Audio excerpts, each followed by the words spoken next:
বিপদ, বিশেষ করে কঠিন বিপদে আপনি যদি পড়ে যান তাহলে মুক্তি লাভের জন্য দোয়া ইউনুস বেশি বেশি পড়বেন। এর পাশাপাশি আরো দুটি আমলে কথা বলতে পারে, যেটা আমার জীবনে বহুবার আমল করে দেখেছি, আমি হাতে হাতে পেয়েছি আলহামদুলিল্লাহ। এক নম্বর হলো দোয়া ইউনুস, আরেকটা হলো ইস্তেগফার। এটাও হাদিসে আসছে, নবী করিম সাল্লাল্লাহু আলাইহি ওয়াসাল্লাম বলেছেন, মান লাজিমাল ইস্তেগফার, যে ব্যক্তি ইস্তেগফারকে লাজিম বানায় নেয়। লাজিম বানায় নেয় মানে কি? মানে পড়তেই থাকে, থামে না।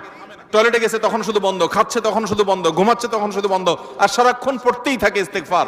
আস্তাগফিরুল্লাহ ওয়া আতুবু ইলাইহি, সাইয়্যিদুল ইস্তেগফার, বা যে কোনো ইস্তেগফার, সবচেয়ে ছোট ইস্তেগফার আস্তাগফিরুল্লাহ আস্তাগফিরুল্লাহ। এটা যে পড়তেই থাকে, নবী করিম সাল্লাল্লাহু আলাইহি ওয়াসাল্লাম বলেছেন, তার যে কোনো বিপদ থেকে বের হওয়ার জন্য আল্লাহ তাআলা নিজে পথ দেখায় দেন। এমন ভাবে পথ দেখাবেন সে কল্পনাও করবে না।